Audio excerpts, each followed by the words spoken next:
Hello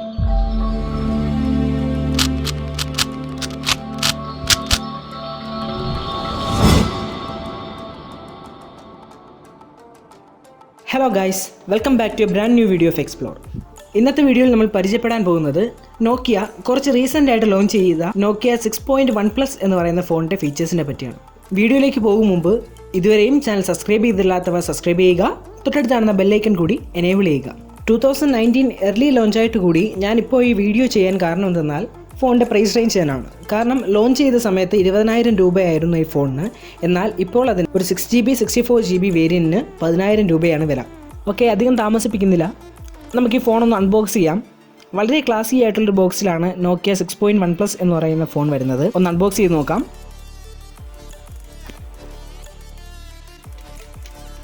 കവറിൻ്റെ ബാക്കിലായിട്ട് ഫോണിൻ്റെ സ്പെസിഫിക്കേഷൻസും അതേപോലെ തന്നെ പ്രൊസസ്സറിൻ്റെ ഡീറ്റെയിൽസും ഒക്കെ കൊടുത്തിട്ടുണ്ട്. ഓക്കെ, ഒന്ന് അൺബോക്സ് ചെയ്യാം.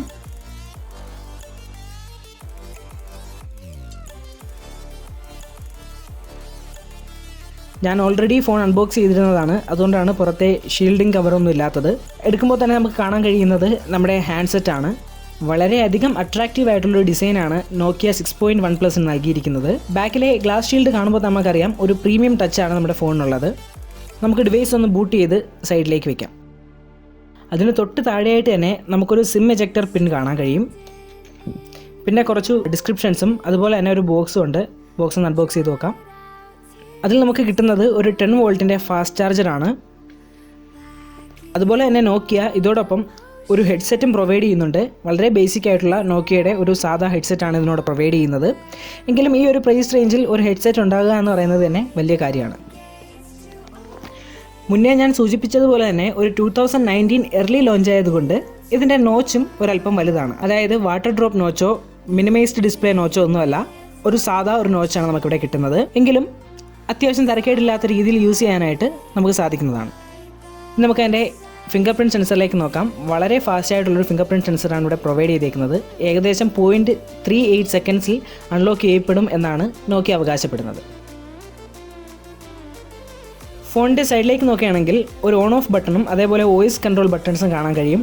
വളരെയധികം ക്രിസ്പി ആയിട്ടുള്ള ബട്ടൺസാണ്. ഫോണിൻ്റെ ടോപ്പ് സൈഡിൽ ഒരു 3.5mm ഓഡിയോ ജാക്ക് മാത്രവും. ഇനി ഫോണിൻ്റെ താഴേക്ക് നോക്കുകയാണെങ്കിൽ ഒരു C ചാർജിംഗ് പോർട്ടും അതുപോലെ തന്നെ ഒരു സ്പീക്കർ ഗ്രില്ലും തൊട്ടടുത്തായിട്ട് തന്നെ ഒരു നോയിസ് ക്യാൻസലിംഗ് മൈക്കുമാണ് കാണാൻ കഴിയുന്നത്. ഇനി നമുക്ക് ഫോണിൻ്റെ ഡിസ്പ്ലേയിലേക്ക് നോക്കാം. 5.8 ഇഞ്ചിൻ്റെ ഒരു IPS LCD സ്ക്രീനാണ് ഇവിടെ പ്രൊവൈഡ് ചെയ്യുന്നത്. അതായത് ഒരു ഫുൾ HD+ ഡിസ്പ്ലേ ആണ് നമുക്കിവിടെ കിട്ടുന്നത് വിത്ത് പ്രൊട്ടക്ഷൻ ഓഫ് ഗൊറില്ല ഗ്ലാസ് 3. ഇനി ഡിസ്പ്ലേ പറ്റി പറയാനാണെങ്കിൽ വളരെയധികം അട്രാക്റ്റീവ് ആയിട്ടുള്ള ഡിസ്പ്ലേ ആണ്. അതുപോലെ തന്നെ നല്ലൊരു ഔട്ട്പുട്ട് നൽകാൻ കഴിയുന്ന വളരെയധികം വിവിഡുമായിട്ടുള്ളൊരു ഡിസ്പ്ലേ ആണ് ഇവിടെ നമുക്ക് നോക്കിയ 6.1+ൽ നോക്കിയ പ്രൊവൈഡ് ചെയ്യുന്നത്. ഇനി ഡേ ടൈമിലെ യൂസിൽ പോലും നല്ലൊരു ഔട്ട്പുട്ട് നൽകാനായിട്ട് നോക്കിയയുടെ ഈ സ്ക്രീനിന് കഴിയുന്നുണ്ട്. ഇനി നമുക്ക് ക്യാമറയെ പറ്റി നോക്കാം. ഒരു ഡ്യുവൽ ക്യാമറ സെറ്റപ്പാണ് നമുക്കിവിടെ കാണാൻ കഴിയുന്നത്. ഒരു 16MB f2.0 അപ്പാർച്ചറോട് കൂടിയ ഒരു പ്രൈമറി ക്യാമറയും അതുപോലെ തന്നെ ഒരു 5MB f2.4 അപ്പാർച്ചറോട് കൂടിയ ഒരു സെക്കൻഡറി ക്യാമറയും. ഈ പ്രൈസ് റേഞ്ചിൽ വരുന്ന മറ്റു 2 ഫോൺസുമായി കമ്പയർ ചെയ്യുമ്പോൾ പോലും നല്ലൊരു ഔട്ട്പുട്ട് നൽകാനായിട്ട് നോക്കിയയുടെ ക്യാമറയ്ക്ക് കഴിയുന്നുണ്ട്.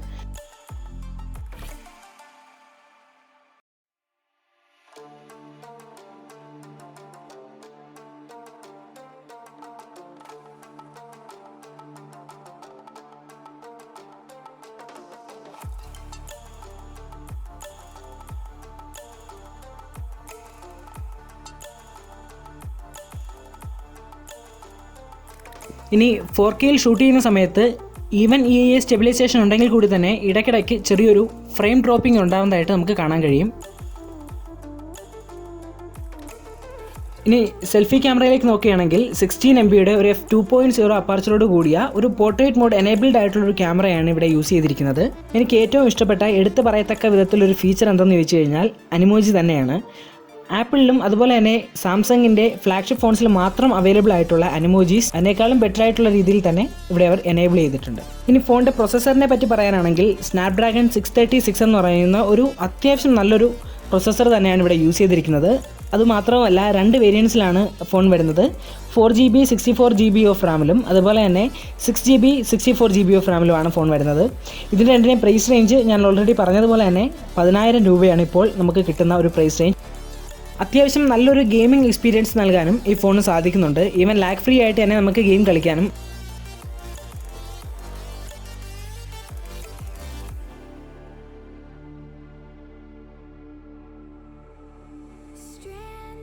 ഇനി ഫോണിൻ്റെ ബാറ്ററിയെ പറ്റി പറയാനാണെങ്കിൽ 3060 mAh ഒരു ഫാസ്റ്റ് ചാർജിങ് സപ്പോർട്ടബിൾ ആയിട്ടുള്ള ഒരു ബാറ്ററിയാണ് ഇവിടെ യൂസ് ചെയ്തിരിക്കുന്നത്. 3060 mAh എന്ന് കേൾക്കുമ്പോൾ നമുക്ക് കുറച്ച് കുറഞ്ഞു പോയില്ലേ എന്ന് തോന്നാം. പക്ഷേ ഇത് യൂസ് ചെയ്ത് കഴിയുമ്പോൾ നമുക്ക് മനസ്സിലാകും 3060 എന്ന് പറയുന്ന വെറും നമ്പേഴ്സ് മാത്രമാണ്. അതായത് ഈ പ്രൈസ് റേഞ്ചിൽ വരുന്ന മറ്റ് ഫോൺസുമായിട്ട് കമ്പയർ ചെയ്യുന്ന സമയത്ത് ബെയർലി ഒരു 1 ഡേ എന്തായാലും ലാസ്റ്റ് ചെയ്യുന്ന ഒരു ബാറ്ററിയാണ് ഇവിടെ യൂസ് ചെയ്തിരിക്കുന്നത്. 30 മിനിറ്റ് കൊണ്ട് തന്നെ ഏകദേശം 50% ചാർജ് കയറാനായിട്ട് ഈ ഫോണിൽ സാധിക്കുന്നുണ്ട്. 10,000 രൂപ എന്ന് പറയുന്ന ഒരു പ്രൈസ് റേഞ്ചിൽ ഈ ഫോണിനെ പറ്റി പറയാനാണെങ്കിൽ വളരെയധികം നല്ലൊരു ബിൽഡ് ക്വാളിറ്റിയും അതുപോലെ തന്നെ നല്ലൊരു ഡിസ്പ്ലേയും ഗെയിമിംഗ് എക്സ്പീരിയൻസും സി പോർട്ടും അത് മാത്രമല്ല നല്ലൊരു ബ്രാൻഡഡ് കമ്പനിയിൽ നിന്നുമാണ് ഈ ഒരു ഡിവൈസ് വരുന്നതെന്ന് നോക്കുമ്പോൾ 10,000 രൂപയ്ക്ക് ഇതൊരു മസ്റ്റ് ബൈ ഡിവൈസ് ആയിട്ട് നമുക്ക് പറയാവുന്നതാണ്. ഓക്കെ, ഇന്നത്തെ വീഡിയോ ഞാനിവിടെ കൺക്ലൂഡ് ചെയ്യുകയാണ്. വീഡിയോ നിങ്ങൾക്ക് ഇഷ്ടമായിട്ടുണ്ടെങ്കിൽ തീർച്ചയായും ലൈക്ക് ചെയ്യുക. അതുമാത്രവുമല്ല അടുത്ത വീഡിയോസിൻ്റെ അപ്ഡേറ്റ് കിട്ടാനായി ചാനൽ സബ്സ്ക്രൈബ് ചെയ്യുക. താങ്ക്